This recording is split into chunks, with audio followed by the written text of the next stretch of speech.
All right, we are recording, and this is our very first live interview for Dancer Origin Stories. I'm so happy to have Catrice. What do you prefer to go by? Catrice Fairuza? Catrice Fairuza, it doesn't matter. Fabulous. Awesome. I've never actually asked you that. It's always written. Wonderful. All right. So Dance Origin Stories were all about just kind of finding out some of those questions that we don't often get to ask, or that just don't come up necessarily when we're talking about dance, about your journey, about your, what you're about in dance. So we're gonna kind of go into the background a little bit, and you can um, feel free to take off in a different direction from any question that you want, or if you want to skip a question, feel free to just do that, and we can we can move forward. If there's something you want to bring into it that I haven't asked, as always, feel free. This is about you. These questions are just a guide. Okay. Awesome. So yeah, I'd just like to start with what is your first memory of dance? Any type of dance, social dance, performance, family, whatever you got. First type of dance I absolutely can remember is my papa teaching me to uh, do the two-step. I'm part Indigenous, so in his living room, I was probably 5, and I was in elementary school, I think kindergarten, and we were learning I think it's the square dance. Um, and I was showing him the square dance, and he kind of looked at me and was like, uh-uh, uh-uh. He said, if you're gonna learn the real dance, you're gonna learn a real dance. And he taught me how to two-step. And my that weekend he invited all of my uncles over and our cousins, and we had a backyard party, and I was the star dancer, and it was the first time I felt connection with myself and earth. And Wow. I think I danced for an hour and a half. Oh, that's incredible. Yeah, that was Oh, the wow. first. What a special environment to be in and be supported in that way. Wow. Yeah, it was. When I think of dance, that is the first memory that pops up. Even now, when I think of dance, that is what I pop up. When I also think of dance, I think of me teaching my children to dance our dances. Um, I don't necessarily think of Rock Sharkey or Belody or anything like that. I think of those. Those are the memories that pull me in. Oh, that's really cool. Do you dance with your children? I do. We'll actually be dancing at a powwow in September together. So I'm really excited. We are currently sewing all of our regalia. Um, Incredible. so my hands are tired. Um, but it is the first time in 8 years we will all be dancing at a powwow together and hitting the floor. Wow. Yeah, Wow. Oh, I'm I'm so excited. excited for you. I'm nervous and I'm excited. I think my children are way more nervous than me, but I think once they see me and all of our family out there, then they will relax and just it'll become a normal thing for them to do. No doubt. No doubt. Ah, yay. So, how did you first encounter rock sharky or belly dance, or how did you first come across it? How did you refer to it when you started? Okay, so honestly, the first time I ever heard the music, I think I was in a YouTube hole. I'm not even gonna lie to you. I think I was in a YouTube hole and I heard um, this beautiful song, and there was a mawal in the voice. And when I heard it, I can remember shutting my eyes in my headphones and pressing my headphones closer to my head. And I, the words were written in Arabic, so I didn't understand anything. So I took a screenshot of it, sent it to my friend who's Muslim, and I said, please help me figure out what this song is. And they told me what the song was, and I typed it into Google, and I saw like dancers dancing to the song, and I was like, what I was really like, oh my, what is this? And I'm clicking and clicking and clicking. And then I saw a Hava of Sacramento do this song, and I saw it and I cried. I cried. And I was like, what is this dance? What is this? I have to know more. And then it I'm a Virgo, so I went on this very Virgo research. And I was like, what is this? And I'm like looking, and I found out what it was. But Ahava was, I saw those other dancers, and they were great, and they were wonderful, and they were beautiful. But there was something about her Mm-hmm, doing mm-hmm, this dance, and it made it come home for me, if that makes mm. sense. Like, it made it not reachable, but seeable. Like, I can see it. Um, and after that moment, I have been a forever Hava fan. I even met her at NYC Cairo, and I was weird. I was really weird. I was sitting in the audience, and she was watching the show, and I was sitting, and I was like, I think that's a Hava. And everybody's like, what? I'm like, shut up. And I'm looking, and then she sees me, and I'm like, I start crying, and I'm like, I'm a fan. Please don't be scared. Please don't be scared. That's probably the worst thing to say when you approach someone is please don't be scared.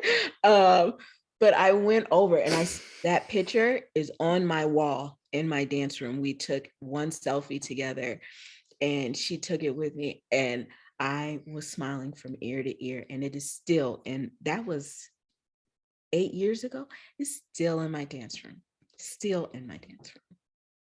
Oh, I that's huge. Yeah, for me, that was the moment. Not that I was not in, I wasn't in, I was looking at what it was and seeing it, but not really connecting to it. I'm gonna be Mhm. completely honest. This Fair. honestly, seeing it and seeing all of the white dancers, I didn't think this was something I could do. I Mhm, really didn't, because that's all I mhm, saw. I was just like, mhm. I don't know if black girls do this. I don't know. I don't see no black girls do this. And then I saw her, and I'm like, black girls do this. And then I just started researching my local area, and I found one teacher here in the upstate area that I'm in. I took a couple of classes with her that did not last very long. But I found my first real belly dance instructor by going through the stuff with my first instructor, Nefertiti of Delaware, when I went to her event, because I saw that, like, I was friends with Ro Rocks. And if you know Ro, you know Ro. Like, so she posted this event, like, you got to come to Delaware. And I was like, what's in Delaware? And I'm looking, and I'm like, there's Ebony, there's Naima, there's Kuzama. And I'm like, oh my, I'm looking at all of just these like black dancers. And I'm like, where have y'all been hiding? Who are you people? Get over here right now. And I wrote, and I was like, I wanna hold a space. So I paid for all this stuff, and then I go, and I'm literally just surrounded by black, brown, white dancers that are amazing, amazing. And I'm like, I found my new place. I found my new place. And I approached Nefertiti, which, if you know me, then you know I'm a weird Virgo. Like, I just stare at people. It's not that I'm mad. I just stare because I don't know if I, like, can I approach you? Like, I'm one of those people. And I was looking at her, I was like, do you teach? And she goes, and if you know Neff, then you know Neff. And she's like, girl, yes, I teach. And I'm like, would you teach me? I don't live in this area. I don't live here. Will you teach me? And she's just like, oh, you're such a sweet little thing. And I'm really quiet when you get to know me. Like, I'm just like, and I, I think it took me 2 weeks to get into learning with her online. And Nice. then I'm not gonna lie, it was probably 4 months after that, she threw me into my first competition. And I think that's where you and I met, is at my first competition in Pittsburgh. Yes. Yes, that was it. That was your first competition? That was my first competition. I thought you were judging that. Oh No, my not that goodness. year. My memory is completely Yeah, no, not that year. Well, I look what you think brought to it. that next year, yeah, I was judging, Oh, but I that's think, incredible. yeah, Oh, that was, gotcha. Yeah, the year before, and then the next year you were judging. That's so yeah, cool. Yes, yes, yes. that's, and I was just like, I'm competing. And she's like, yeah, go. And I'm like, ah! It was a Incredible. mess. It was a whole entire mess. My nerves were horrible. Um, but it wasn't just my nerves. I was never really want a person to put myself out there. I'm going to be Mm. completely honest. I am cool in the rear with the gear. Like, you need water? I want it. I'm stage manager supreme. Like, I got candies, I got bananas. What do you need? Safety pin? Got it. But I had never allowed myself to be open enough with myself to say, I would kind of like to be on stage dancing and have people look at me and maybe I'm good, or, whatever, like kind of like that. And those were probably the first times where I allowed my truest self to come through. And I forgot all my choreography in the first 10 seconds. So I had to Been there. rely on my wits and my own musicality. Um, but that's how it all like came to be. When you think about it, magic. I can't think of anything other than to say, like, how did I go from that to that to that to that to that? It it made absolutely no sense in the moment, but in the end, it made perfect sense. So it was serendipity. 100%. And we're all so lucky for it. Oh, you're gonna make me cry over here. Truly, truly. What would you say, what stage of life outside of dance were you in when you first either took that first class in New York or when you first really connected with Neff? Um, I'm gonna be completely honest. It's probably not in like the best stage of my life. I had just found out I had severe SLE lupus, Mm. fibromyalgia, and we were waiting for the confirmation of lesions on my brain, Hmm. and was it MS? So I was in like a very weird kind of, am I even here state? Hmm. But being in classes made me check in. Does that make sense? Like, 100%. you're in the throes of taking so many medications in the morning that you're full for breakfast and part of lunch. You're not really here. You're just kind of like trying to survive every day. And dancing brought me to the place where I could connect in my body, even if it was painful. It was a connection, and a connection is a connection no matter what it is. You just have to transmute from pain to, I want to do this and I'll continue to do this. So it wasn't the best, and I was having to learn to dance with limited mobility because my hips were locking, my shoulders Mm. were locking. Mm. um, at one point, even when you were teaching at Art of the Belly, Mm. and I was in your classes, I wasn't fully a walking person. I was still using a walker. I remember that. And I had to know, I can do this. Girl, no, you can't. Go lay down. And I would have to like leave in the middle of a workshop, even though I was so into it, because my body was just like, it's this or it's this, and you Hmm. pick. Hmm. So dance kind of taught me to check in with myself and be available for wherever I was in Mm. that day of pain and surviving and all of those anxiety and depression and all of that stuff. That's just huge. Yeah. Yeah. Yeah. Yeah, you don't Yeah. really Giving you think that of, reference point. you don't think about it when you're in that point. It's only when you come out of Hmm. that haze do you realize, like, I survived some stuff. Yeah. I survived. And not only did I survive, but I found moments of pure bliss and happiness that kept me going through the next cycle of chemo or whatever this was, or those moments kept me going. Wow. That's so much. That's incredible. Thank you for sharing that. You're welcome. I mean, it has to be said though, right? Because not all of us are able-bodied. And while we may look able-bodied, we may be dealing with stuff on the inside that nobody can fathom. And I think that's you so have important. to check in with yourself. You have to. Yeah. Yeah. Making this dance for you in whatever moment, whatever stage you're in. Exactly. Even if it's like, I can't dance. There's a video of me at Art of the Belly, and I am puffed up because of, I think I did 21 days of steroids. I had just done chemo a couple of days before, and I did the best that I could on stage. I did the best that I could.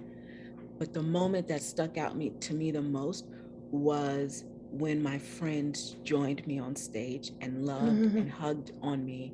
And in that moment, I became strong. I mean, I'm gonna cry because people don't realize it. They see you on stage and you're smiling and they think, she's great, but you don't realize that even moving my shoulder, it feels like somebody is hurting me. That's how bad it hurts. It hurts to move my head. It hurts to move my back. But I'm here because my friends were like, I can't wait to see you. And it's just like, and you don't do it for yourself. You do it for your friends because you want to see your friends. Yeah. Yeah. Oh, sorry, I'm crying. No need for apologies. Oh, but wow. they get you through it. They don't even know. The people on stage that came on stage didn't even know what they did for me that day. They didn't know. Yeah, it's like the iceberg thing, right? You only see the tip of it, and there's so much more that no one ever. Yeah, and you know what? I got off stage. I went upstairs and I went to sleep for the next day. Nice. Everybody was partying. Like, I even told my roommate Natasha, I was like, go downstairs, tell everybody I love them. And I literally stayed in the bed. I ate a baked potato and I watched the ocean from my balcony, and I got in the bed. I was in bed by 9 o'clock that night and did not wake up until 11 o'clock Sunday morning because I needed to be downstairs to help volunteer. I helped volunteer for a little bit, and then we got in the car and I slept the entire, 4.5, 5 hour drive back to upstate New York. Came home, my kids grabbed my stuff, I took a shower, and I went back to bed, and I slept for the next 4 days. Did not get out of my bed. But that sounds incredible. That moment got me through. Yeah. The upcoming weeks. That moment did. Yeah. I don't have words. Yeah, those connections and just those really genuine moments of support and just connection are, yeah, wow. That's what keeps me going in this dance, because let's be honest, with as ugly as this dance has been to certain people, right? Well, not this dance, the people in 100%. The dance. Let me specify that. People in the dance can make you want to quit. It can really make you want to, like, I'm not doing this. And I've seen a plethora of dancers in the last 3 years. I can name 22 dancers that have quit because of the ugliness that people perpetuate in this dance form. But I keep going because I can remember me being on that stage. I keep going because I can remember seeing Larry in the audience being like, get it, girl. Like, that to me is why I keep going, because I love them and they love me. That's it. Yes, yes, yes. Ooh, ooh, Yeah. yes, That was a yes. lot of, so breathe, everybody, when you listen to this, breathe after that. I know that was a lot of emotion. Breathe. I love it. I love it. um, whew. So changing, I guess, gears just a little bit, but also maybe not. We'll see. um, what kind of led you to become serious about your studies or about your performance or about just your involvement generally on whatever level you choose in this dance? I mean, is that the Like friends or? what drove me to become deeper than the sparkles and the glitter? Mm-hmm, mm-hmm, Um, mm-hmm. I love that phrasing. what drove me deeper is becoming more aware of what this art form really is. This is a cultural experience. This is another culture's everyday life. I am not just a Catrice Fairuza when the music plays. No, I, here's what it was. One day I was dancing at a local hookah restaurant, and usually it's filled with like little college students, blah, blah, blah. But this time there happened to be a large group of African people come in, and I was dancing. There was a Moroccan woman and man, an Algerian man, and maybe 3 or 4 Egyptian couples and 2 Nubian couples. They were all together having lunch. There was something going on. And they came into the bar, and I came out and I was dancing. And okay, so there was a dancer before me, and she came out and she danced to, oh, I don't even know, she had a shamadan on in it, and it was like Mm-hmm. really weird, and she was dancing to techno music. It was really, Oh, oh. it was really weird. And then she was like, they're not tipping, and I was like, I'm not here for the tips, like I get paid by the hour anyway, but that's my different contract. I gotta go. Bye. uh, so I go out and I'm dancing, and the woman comes up to me, one of the women comes up to me, and she goes, where are you from? And I said, oh, I'm from Texas, which Texas. And she goes, no, no, no, where's your family from? And I was like, we're from Texas and New Mexico and partly over here. And she goes, you dance like an African woman, you dance like us. And I was like, oh, really? I was like, well, of course, that's my training with Nefertiti, right? Coming through. And she goes, you dance like us. She goes, they weren't crying, but they were dabbing their eyes and they were cheering and smiling. And she goes, if you see us crying, it's because you're giving us a taste of home. And when I left and I was like, oh yeah. Like at first ego took in and I was like, yeah, of course I am. Like, look at me. And then I went home a couple of days later and I had to sit with that. And I was like, I gave them a taste of home. I need to know what their home is. I need to be better. I need to be better. I'm not going to come out on stage and pretend to sing lyrics. I'm going to know what the lyrics are. I'm going to know the emotion behind it. So that means I need to learn Arabic. I need to learn what the music is and why does he sing like this? What is this? That took me to wanting to learn more. And then that took me from wanting to learn more to wanting to know the realness of what this cultural dance is about. Like, tell me why the Melody woman walks like that. Like, yo, I see it. I'm in love with it. Yo, oh, that's just who she is. She's just a sassy woman. No, no, no. It's not she's just a sassy woman. It goes into who her family is, who her father is, who her mother is, and all of the, like, not just it's not just that. It is so much more. And you have to dig, and you can't be lazy. And I'm a Virgo and I'm never lazy. I'm always studying something. So this just gave me a different aspect to study. And while it made me uncomfortable because I realized that I perpetuated some of these false things, I had to learn to undo the harm that I had done myself. Didn't know any better. I just knew what my first dance teacher, well, if you're doing this, you know, Egyptians, what did my first dance teacher, she said, Egyptians are so emotive. They're broody and this and that. But in here in American belly dance, we always smile. And I'm like, yo, why am I smiling about a song where a dude is just talking about she don't love me no more? This don't feel like nothing I should smile to. But it wasn't, I mean, I was smiling because that's what I was taught. Don't be like that because that's just too much. Is it too much or is it the real and you're not available for it? Be honest about it. Be honest about what it is. Well, it feels fake to me. It feels fake to you because you don't know the lyrics.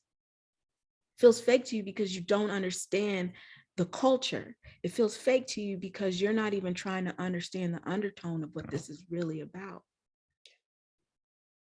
What is this really about? And when you get it, then you start hearing this song and your face changes, your body changes. It no longer becomes the 1, 2, 3, 4, 5, 6, 7, 8. It becomes, oh, here comes that part where I want to drag it out. I want you to feel what I feel. And that's that moment at the hookah bar, checking that moment where my ego was like, yeah. And then coming home and being like, no. That's when I got real. That's when I stopped wasting money on, I don't want to say BS training, but training that we can all get, choreography. That's when I started having to get into, all right, let me go into this lecture with Nada El Masaraya. Let me go into this lecture with Tommy King. Let me go into this lecture with Aida Noir. Let me go into this lecture with Dr. Hassan Khalil. Let me go into this. It was never about I'm learning their dance moves. No, let me go into this lecture with Lucy where I sit down and I learn. It's not about me dancing. It's about me learning and understanding who they are and where they come from. That was it.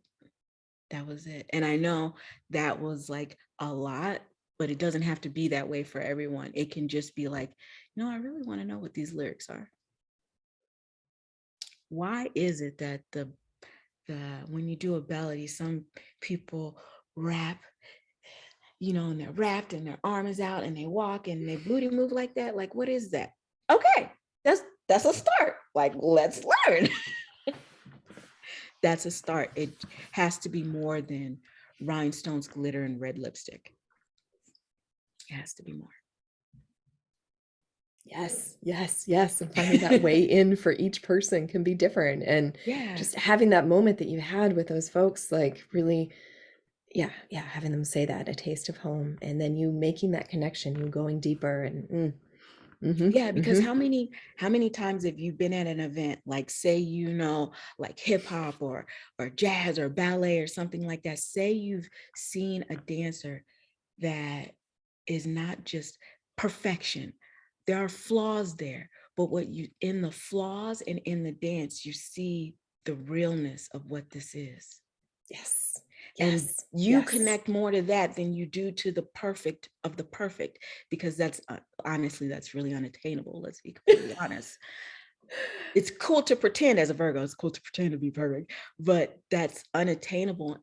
But what you really connect with is those moments when you see them just like this and this, and you're like, I need to learn more. And then you learn the history of what ballet is. It's not this perfectionist dance. It used to be a dance of courtesans and this and that. And you're like, oh, interesting. And then you have to do your own due diligence. And you have to wade through what people want you to believe and what is real. Because everybody wants to change everything into a more fancier version. Like, didn't Whole Foods try to turn collard greens into like a $20 like little Tupperware thing? Like, get these collard greens. And I'm like, what? Y'all better wash them collard greens. I see sand in that. Stop. People always, it is the inevitability of class restriction, Mm-hmm. right? You always want something to be fancier than what it is, but sometimes the fanciest of the fancy ain't great. Even what's that show? It used to be called, like, it was on Fox. It wasn't with Donald.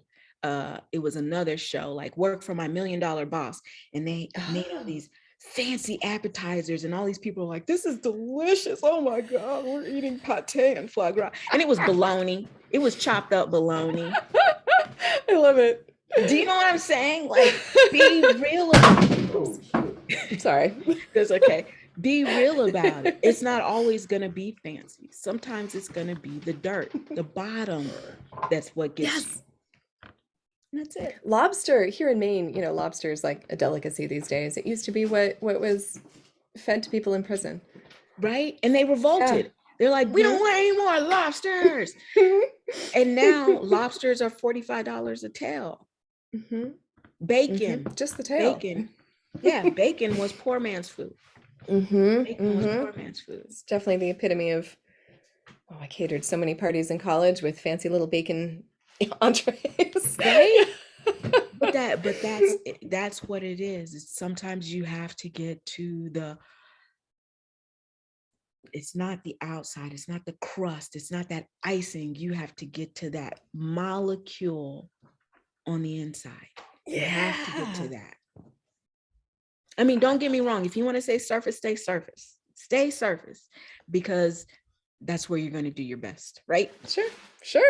And I don't mean everyone's gonna find their layers and the things that they connect to. Mm-hmm. Exactly. I can't ask everyone to go deep, because some people are not. That's not what you're here for, and that's okay. Maybe you're the first person to get that person to get into it, and then they find someone else. Do what you do. Please do your best at what you do. I'm not asking everyone to go deep. I love it. But sometimes there are people that need to go deep. And it's there. It is there. You just have to do your own research. You have to Google it. Like you were saying earlier, you were before you found Ahava, you were seeing all these other dancers and you weren't connecting to them. Those weren't making your heart sing or whatever, and then you found that one, and that was your way in, and then that's weird. That was it. That's the truth. That's what got me. I love it. How would you say your other dance forms in your life, like you're saying, like your two-step and your, Indigenous dance forms, do those inform your belly dance experience at all, or your Rocksharky, either Absolutely. style or approach or any level of that? Yeah. Absolutely. I have to say that doing my original Indigenous dances have taught me to always follow through. Whatever I'm doing, you follow through with it. I don't care if your arm is going left, if your arm's going left, your whole body's going left. Let's go. It taught me follow through. It taught me not just connection to the music, but connection to the earth beneath you, even if you're on a stage, right? Because it's a little bit raised, but it's still connected to the earth. And if it's connected to the earth, it's also connected to your audience. So you can, in doing my Indigenous dances, I'm not really dancing for the audience. I'm gonna be completely honest when I'm doing that. I'm dancing for myself and for my ancestors and for my people, right? So when I'm doing that, I still bring that into Rocksharky. This is just another ancient art form that my Black people did in Africa. So I'm channeling that and using that just to connect to who they were, what this is, and now I'm here. And that's it. It's all follow through. I don't know how to explain it in human terms. So I'm going to say it is, say you're doing a shimmy and you're keeping your shimmy so tight, it only stays in your hip. Follow through is to let it go, and let it go from your hip up to your chest, up to your hair, and out the top of you. So sometimes your hair will be shaking and everything else will be shaking and your thighs start to shaking. And then you hear that clap, clap, clap, clap, clap with them thighs. That's what I'm saying. Whatever you're doing, commit to it. Oh, That's I love what it. that taught me, is to whatever you're doing, follow through with it. Nice. Nice. Yeah. Nice. I've not heard that in relation to a shimmy ever. And that's just such, like, that's so fundamental. I love that so much. Yes. Yes. Awesome. I would love to hear a little bit more about one of your most influential teachers. Oh my gosh. I know Okay. it's so hard to pick one and It's so hard to pick one. Okay, so I'm gonna have to go with Nefertiti of Delaware. Mhm. Why? If you ask why she is influential, it's because um, one, at a point in her life where she was going through a crazy divorce and everything, she decided to pack up and move to Egypt. She followed her Mm. dreams. She got out of the country, went to Egypt, was dancing on in venues, on boats with Asmahan. If you know Asmahan out of Argentina, I think she's in Florida still, maybe. I'm not 100% sure, but she was dancing with her. But what made her influential to me is I am watching, I'm going to school right now, trying to get my education. It's hard. My brain is scatterbrained right now. But I was able to watch her juggle getting her doctorate, doing dance, teaching dance, and still being a pillar in the community and Mhm. having lots of people reach out to her. Mm. Why she's influential to me is because she made it. You know how you see these women and they say, you can have it all, right? And I'm a realist, like really, all, no. But watching her do it healthily, not overextending herself, because she has lupus too. She has SLE lupus. And watching her navigate all of that and her marriage and her grandchildren and all of that while still doing what she loves. I had to sit down and really say to myself, I am overextending myself in places where I have no business being. Pull it back. Pull it back from the people and places you know you shouldn't be to. Then pull it back from the people and places that you know you should be at, but they don't feel good for you right now. Pull it back to the people who support you the most and who let you not only let you be in their life when you have pretty moments and when you have ugly moments. Pull it back.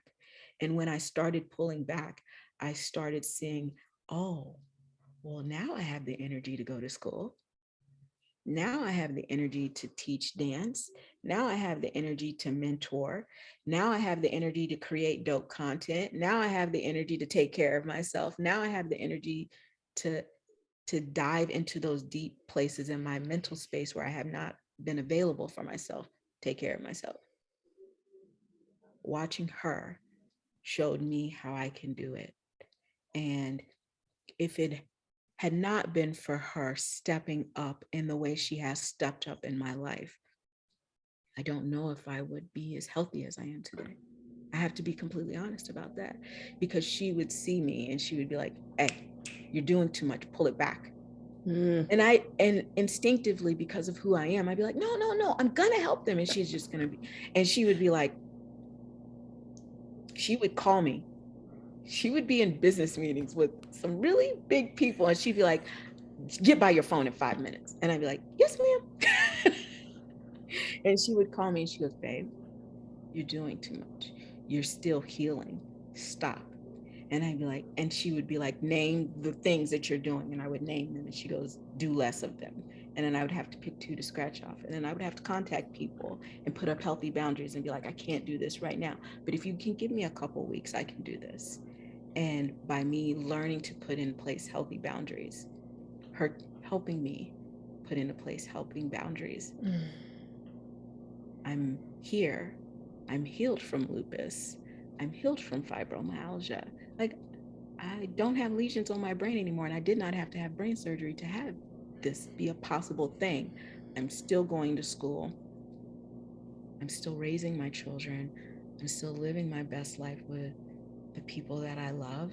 But most importantly, I'm living my best life for me. For me. Because I watched her. I watched her. And it had, and I'm saying this with the fullness of my heart. Sometimes you have to watch someone that looks like you do it, because you can see all the people in the world doing this, but none of them look like you.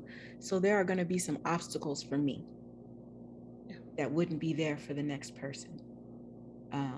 But I can watch her, a woman that looks like me, kind of built like me, a little shorter, still built like me, and she can navigate it healthily, then I can too. I just have to figure out how that looks for me. And I have to have a support system in place. That's why being real with yourself and being honest about who really loves you and who doesn't will save you a lot of trouble. It really will. And I don't say that to just be like, get rid of the energy vampires. No, what I'm saying is there's a place for everything and everyone in your life, right? Yeah. But sometimes there are people that are not so healthy in one moment, but can be healthy in another moment. And you have to distinguish between the moment to moment, breath to breath. That's it. You are no longer obligated to like someone that you liked for 15 years in the next breath. You're not. I'm obligated to be myself and do what's healthiest for me. Because if I don't take that next breath, I'm dead. So that's how it's been working. And that's why she is the most influential. It doesn't always have to be about dance. It has to be about what got you healthy in the dance too. And that's what'll maintain you in the dance. If you burn out on all the rest of it, and if you burn out, it's over, right? You burn out. You're burnt out on not just dance, but you're burnt out on all the things that bring you joy. Right. All the things. Catrice, we're going so deep here. Thank you. You're welcome. I love it. I love it so much. This is just an experience we wouldn't have if it was just written, and so I'm really grateful.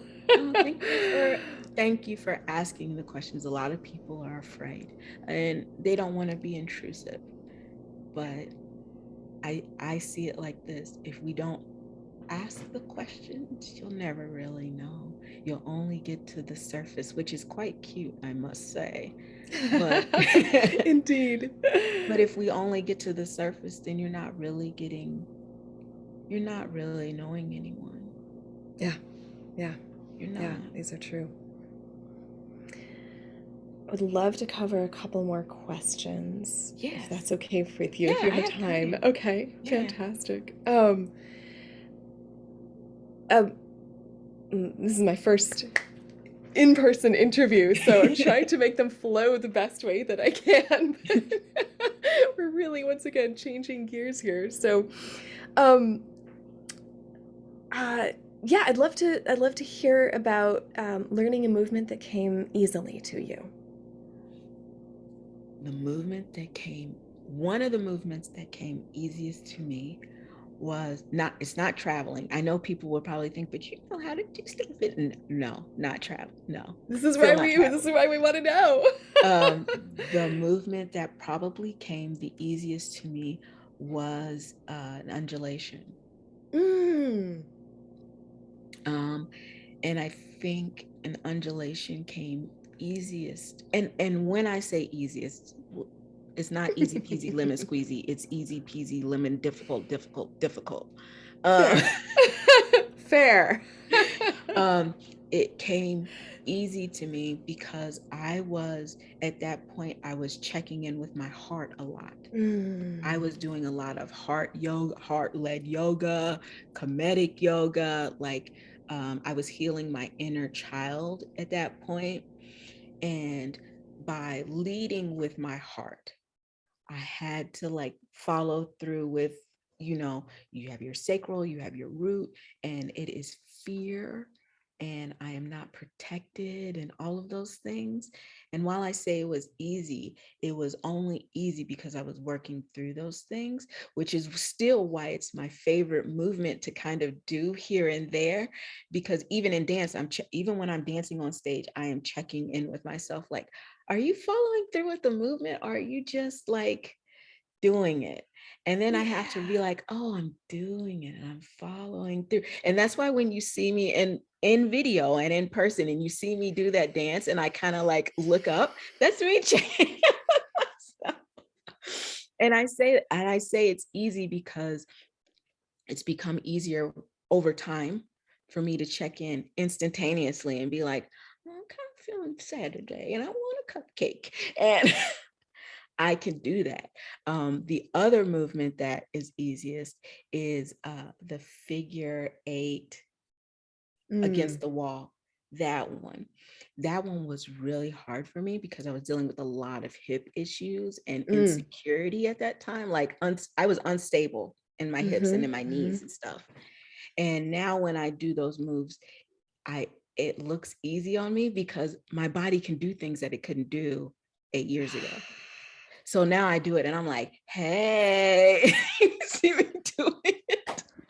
It was hard earned, but that process. It was a whole process for me to even like it was like I had to, in moments I had to brace myself and be like, hip up, hip out, hip in, hip up, hip, like, and now it's just like I can do it while I'm sitting.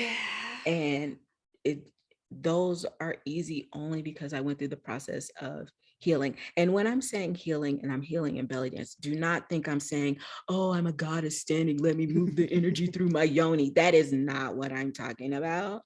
I am talking about the physicality of my body. That is what I'm not bringing the goddess up from the earth. I'm not doing any of that. I am just checking with my body. That's it. I don't want to further perpetuate the movement, the new movement that is, oh, belly dance is made for women to have babies. It is not. It is a social dance. Stop it. Women were not outside having babies. I mean, they were, but they weren't like you think. I'm checking in with my body and I'm using all the tools I have available to check in with my body. And this is a tool. Oh, that's great. That's great. And that completely overlaps with the next thing I want to know, which is a movement that was challenging for you. Traveling. Believe it or not, traveling. I am ambidextrous. I can write and draw simultaneously with both of my hands, and I can read 2 pages of a book with my eyes like and so when people say go left, I have no concept of left or right. I really don't. And it's horrible because I'm 40 something years old and people will like go left and I'll be like this way. It takes a minute for me to get it and be like, because I can. Yeah. I just realized like make an L. Like I'm one of those people. So when choreography has always been a challenge for me, and people were just like, oh, you're just not good at choreography. No, I am good at choreography. Here's the thing, I have to chew gum. When I learn choreography, I have to chew gum. Wow. Is that like a white noise filter, or is that like yes, it kind of is a white, like my body recognizes that if I am chewing gum, it must be easy. Brilliant. So I have to chew gum. Like if I'm like, Neff loves choreography and she is on it with this choreography. I am not. I'm just like, yeah.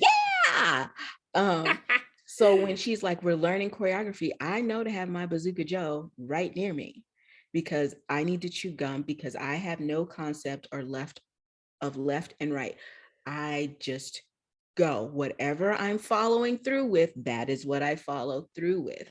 And I have to be very careful because I've been in lots of workshops with Rhonda, with Dina, and they're like, okay, and now we're going left. And I'm like, oh, crap, let me move to the back of the class before I confuse everyone. That's why I'm always in the back. It's not because I'm tall. No, I have glasses. I can see. It's because I have no concept of left or right, and I go. You could teach me choreography and I will get it.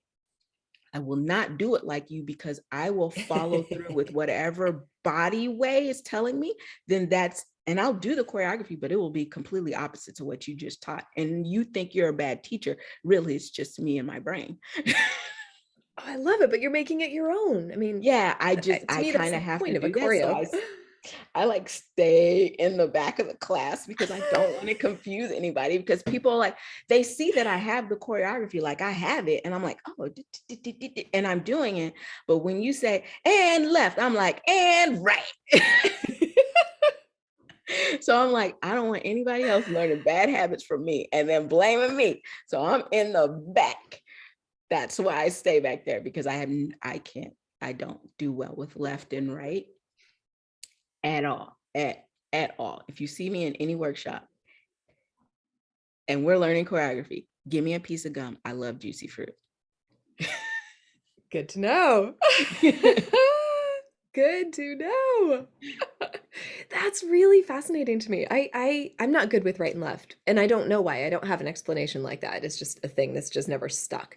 Um, and it's not dyslexia and it's not ambidextrousness and whatever. So it's just really neat to hear your experience with right and left also being a challenge. And you know what? I actually am a little bit dyslexic. When I was younger, I was tested and yes, I was dyslexic, but it was back in the day when they did not have all these resources available for Sure. you. So Yeah. they tried to force you to learn it the quote unquote right way. And I Yeah. never got it. What I did get good at is masking and pretending. That's what I You did. learned I skills got they really didn't good at that. intend. Yeah, I got really good at pretending like I got it, I got it, I got it. Meanwhile, I don't got it, but it is what it is. I learned through the years of being with other people that know me and they teach me choreography. They're like, do what you do, Yes. but Yes. because luckily there are other people on stage, I know the moves and I see other people and I'm just like, this is the way. So I know the choreography. I by myself, forget it. It's over. It's over. Game over. Well, by yourself, it gets to be your own dancing instead of That's literally what it turns into at the the corps de ballet. competition. What's funny is at the competition, Neff was like, she was like, what happened? And I was like, I told you I don't know left to right. 4 months in. Yeah. And she was just like, she's like, how did you do it at home? I'm like, oh, on my fireplace, I have a red dot and a green dot. And I know because you'll be like, red. And I'll go, red. And you go, green. And I'm like, green. There's no dot. You didn't put any dots in the audience. That's And she was incredible. just like, I didn't even think about that. I was like, neither did I. So, Uh-huh. Literal perspective. yeah, perspective. Mhm. That's great. Was there oh did you find dance skills translate to your everyday life? um, yes, confidence wise, Nice. and um, being in my feminine power. And I say that very loosely because now everybody's like, feminine power. Pew, Sure, sure. pew, pew. No, I mean, just checking in with, so I'll start, I was in the military for a while. I was in the Air Force. I worked with a lot of men. And if you know anything about the military and you're a woman, then you know it does not pay to be womanly in the military, if you understand my meaning. It pays to look like a boy. It pays to act like a boy. It pays to be a boy, right? And in doing that for so long, I kind of forgot what it is to like be a woman, and not say like wear lipstick and perfume. No, what it is to let your hips naturally sway when you walk. When you walk in the military, you walk 6 to the front, 3 to the rear, left, right, left. That's how you walk. But when you are in dance, you let your hips sway, you let your arms sway, you let your hair sway, you let your chest sway, you let all those naturally pronounced curves or not pronounced curves on your body just be. You are not trying to conform to the 63 other people in your flight. You are not the Borg, you are an individual. And in dance, it taught me to check in with my individuality. With my individuality, it let me check in with my masculine and feminine. And in checking in with those, it let me check in with my confidence. I love And that. I love that. who I naturally am every day. Goofy, silly, space bunny, slightly sweet, slightly salty, cute. Like it let me fluctuate in between those. That's what dance did. Oh, that's wonderful. What about skills from your everyday life that translate to your dance life, Ooh, if any? everyday life. Okay, so if we're gonna go everyday life into dance, Or if it's professional skills or whatever you got. so when I'm going from everyday into dance life, again, it's the opposite of that. While dancing allowed me in my everyday, when I walk into my office and I no longer have to be the Borg, I can be the individual. Um, on the other hand, going from this life to dance life, I can assimilate into the Borg. I can assimilate into a troupe. I can assimilate into knowing that I'm working with other women and I want to see them succeed as much as I succeed. Men and women and thems. Um, I am working with all of them and I want to see them thrive and succeed because this is a community. Nice, And nice. I want us all to succeed and all to have space and all to have security. So I'm able to assimilate from once being the solo individuals into the Borg, and we are here to make your life better. So they flip flop. It's like a coin. Yeah, You flip and flop. yeah. It really works. It really does work for me though. That's wonderful. That's wonderful. Yeah, yeah. And there's not a bad, inherently bad or an inherently good to either one of those. It's how you Yeah, use them and how you move through them and how you apply them. Yeah. exactly. It's how I don't go into a troop thinking like I need to be the star of the troop. Like, yo, I'm okay in the rear with the gear. Like I'm good with that because I realize it's not always about me. It never has to be always about me. Never. Love it. Love it.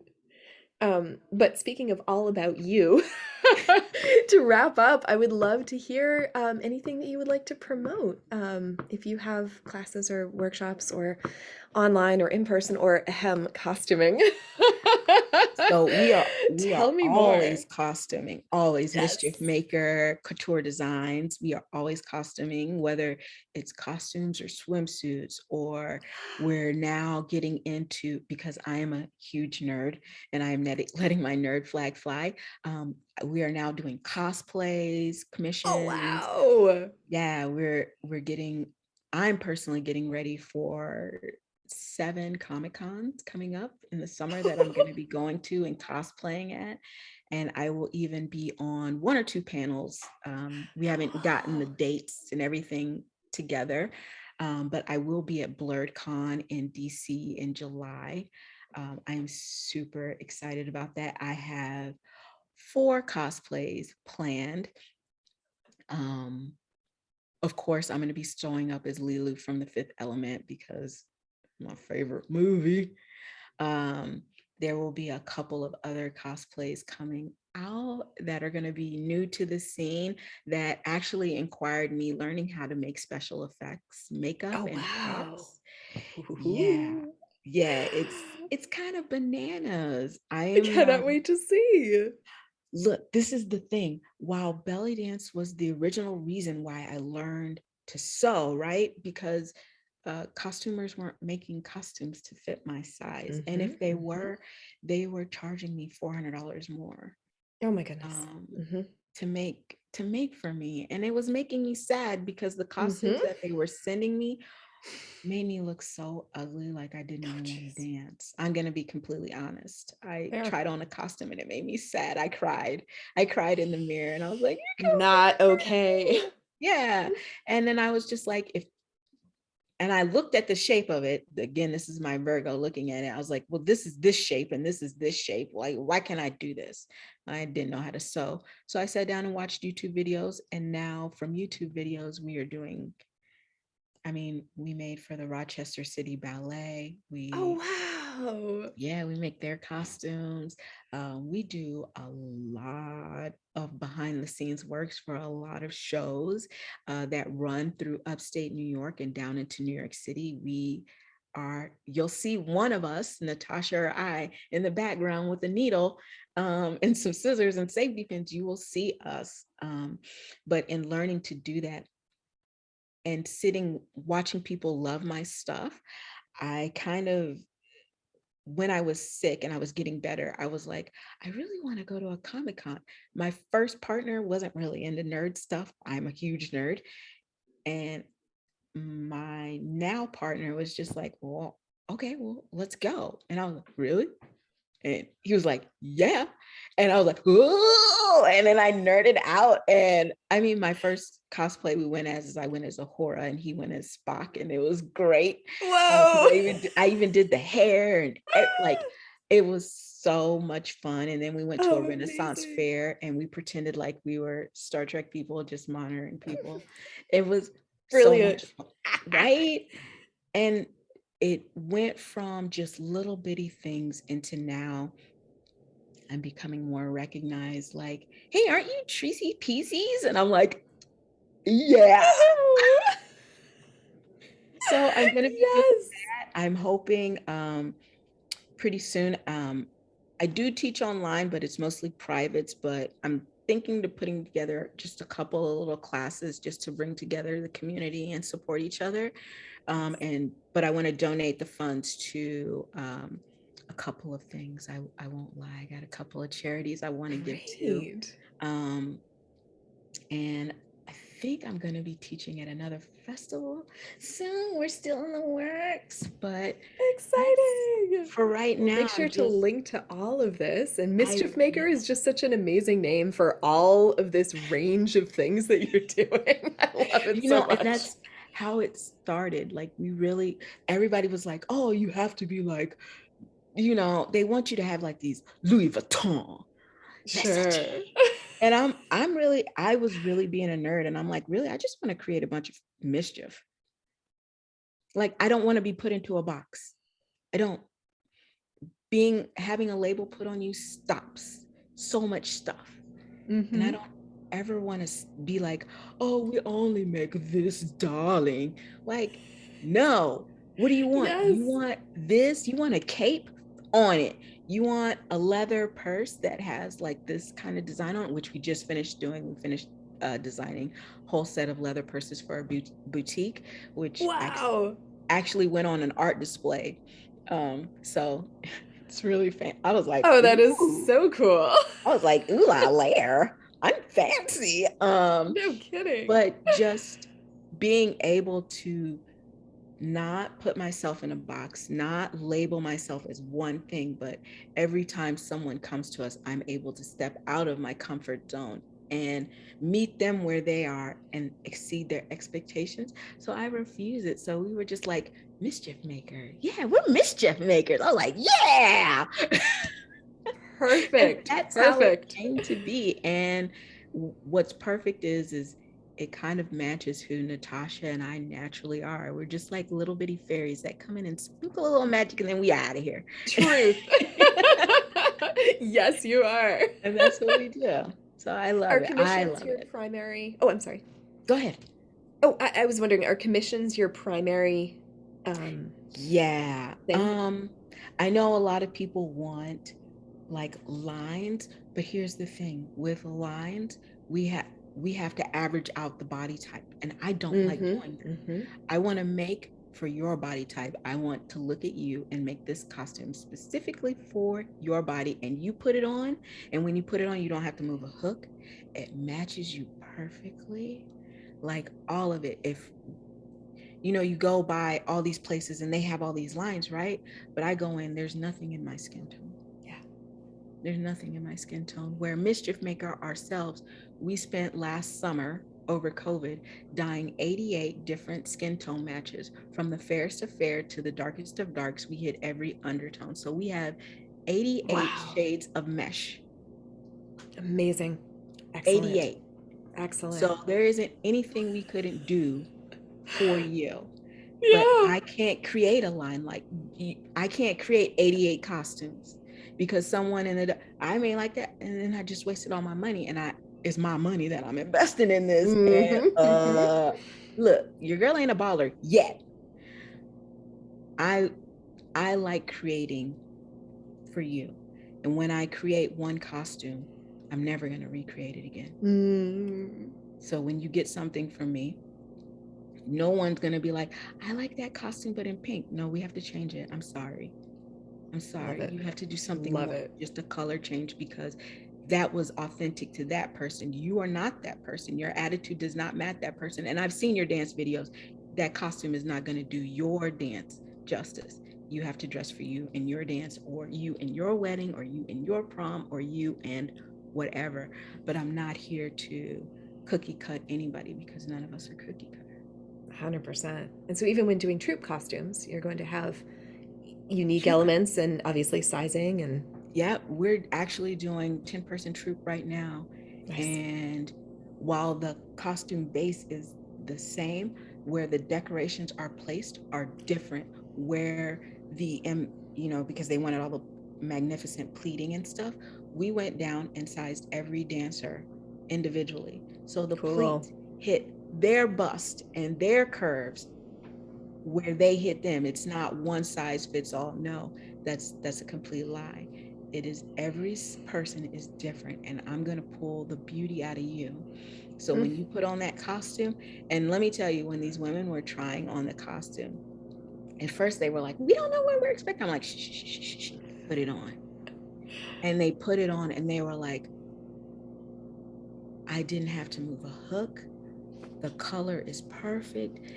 And look, and one lady, she is plus size. She's really plus size. I think she was 6X somewhere in there, right? Mm-hmm. And she's like, she cried, and we had to close Mm-hmm. down shop. We had to close down the dressing room.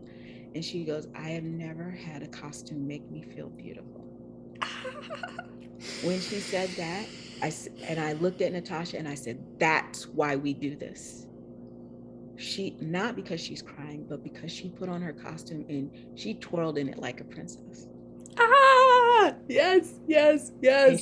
she was like, can I take pictures in this costume? I said, yes, you could take, but don't you post that stuff. You can show your friends, but don't you post that. And she took pictures and she sent it to her mom and her aunt and stuff like that. And her mom was just like, you look so beautiful. Oh, That's why there's no line, because I can't make for you like that. I can't. yeah. I can't. Yeah. But it makes me cry. It makes me cry that at one point I couldn't bend my fingers to sew because arthritis was so bad. But now I can make these costumes and people can put them on put on their we did wedding dress, and the woman cried all over her wedding dress. Thank goodness I was there to clean the wedding dress.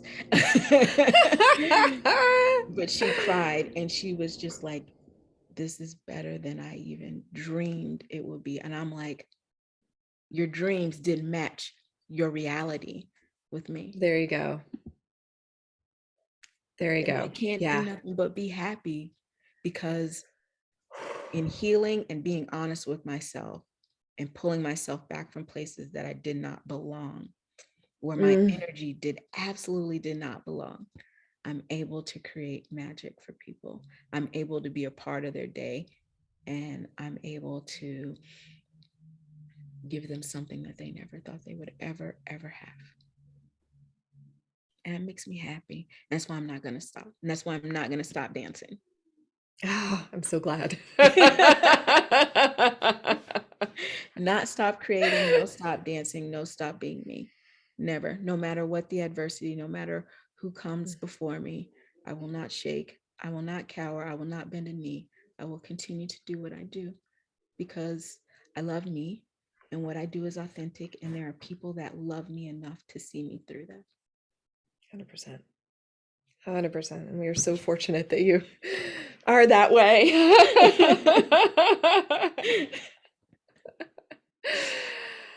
Is there anything else you'd like to add? I don't just. It's a terribly open-ended question. Thank you for inviting me. Thank you for entrusting me. Thank you for loving me. Thank you for supporting me. Anyone that's listening to this, just thank you. Know that whatever you're doing, you're seen and you're loved and you're protected.